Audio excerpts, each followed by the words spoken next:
you guys. I want to appreciate you guys for tuning in. Tonight, I want to go over some important information when you are starting a business. A lot of people think that just because you post your business name with an LLC behind it, that your business is legal. It's not. That's cute, but it's not legal. Okay, what are the legal requirements for starting a business? A lot of people have inboxed me that, so I wanted to kind of give you guys the important information that you need to start a business. The first thing you want to do is create an LLC. What is an LLC?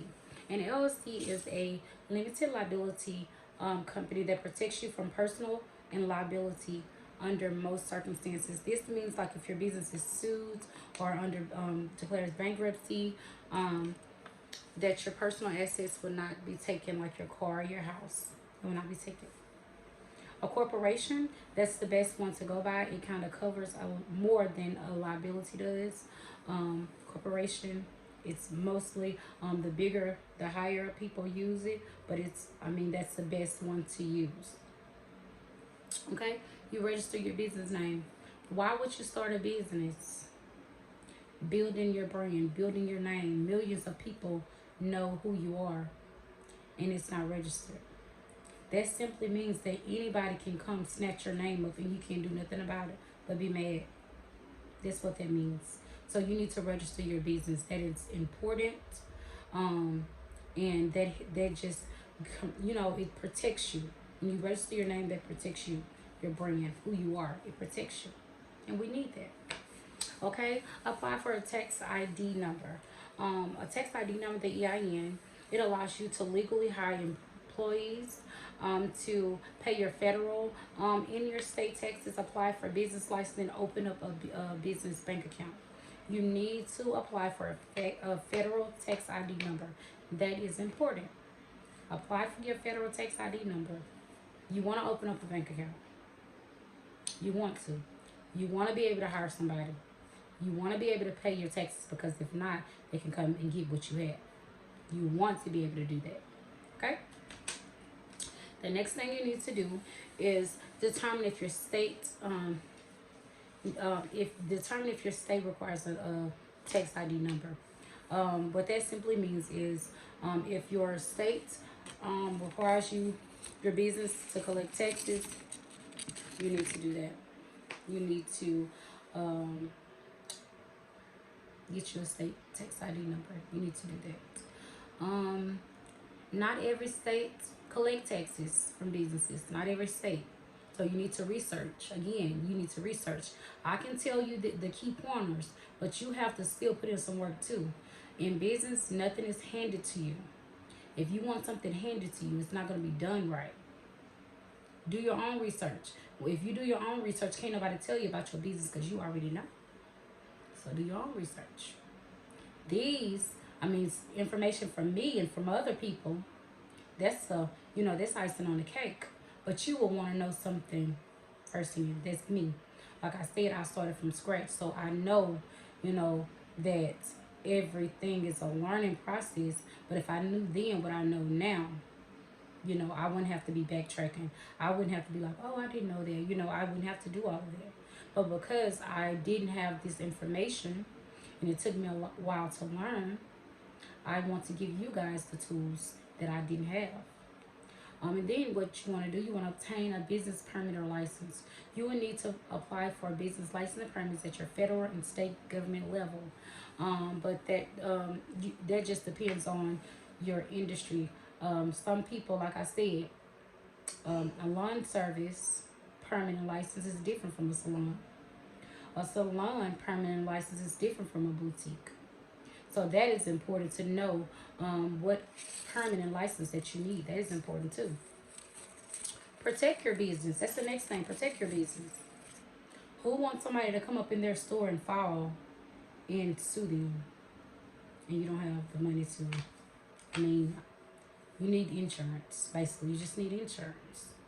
Who wants the door to fall on someone's head walking up in the door from a bad screw, or the door being old or something? You don't want that. Protect your business with insurance. That's important. Get you some insurance. Add it to your car insurance. It's simple. Open up a business account.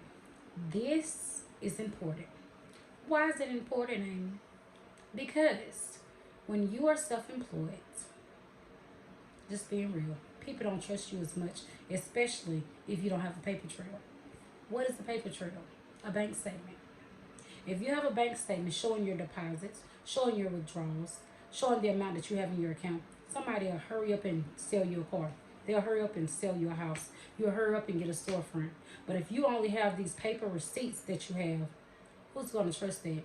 Nobody's going to trust that. So if you get a bank account, I don't care if you start off with a PayPal or Square, whatever. Get you a bank account that's strictly for your business, because that's what you're living off of. Meaning that's what you're going to need legally when you're trying to get your car, your house, and your storefront. The next thing that's important, took me a while to learn, but hey, better late than never. Credit. Get your credit together. Just get your credit together. They have so many apps that'll help you. I know a lot of people saying that, people charge too much to do it. So go to Self. It's an app called Self. Credit Repair. That's a lot of different apps. A lot of different people on social media also that helps. That's not so pricey. You just have to do your research. That's important. Research. So I'm going to do a quick recap on what are legal requirements for starting a business. You need to create an LLC or corporation, register your business name, apply for a federal tax ID number, determine if you need a state tax ID number, obtain your business permits and license, just depend on what industry you're in. Protect your business with some insurance. Like I said, add it to your car insurance, add it to your house insurance, whatever. You don't have to get as much, but at least put some protection on your business. And open up a bank account. Like I said, you can't walk up in a bank with just paper receipts. You can't walk up in a car dealership saying, hey, this is what I have. I got to wrote down on a notebook. You need to have a paper trail. So you need to open up a bank account. Start depositing that money into it so they can see the paper trail. That is important. So if you guys have any questions about anything that I went over, I'm here to answer those questions for you. Yes, I am still offering my distributor position. You can go to my website at amyannascosmetics.com.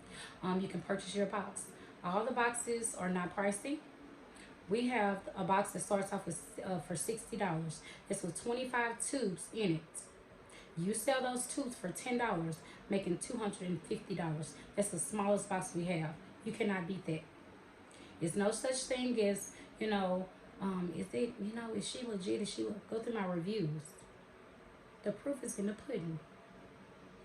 It's money to be made. It's simple. I'm not going to do any cold calls. I'm not going to be emailing you back to back if you're selling something. No. Once you get on their website, you purchase your box. I'm not going to bother you anymore. If you come back for more, whoopity-doo.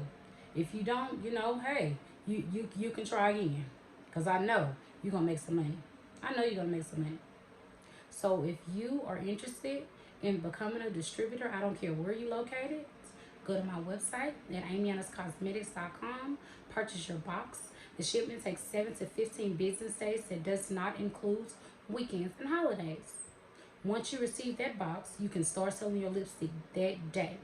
One of my distributors, I think it was Monday, got her box. She sold $500 worth of lipstick in one day. What job are you going to go to and make that much money? So stop sleeping on Amy Anna's Cosmetics. Get your box. If you are starting a business, use these tools because you're going to need them for a successful business. Thank you guys, and you guys have a blessed night.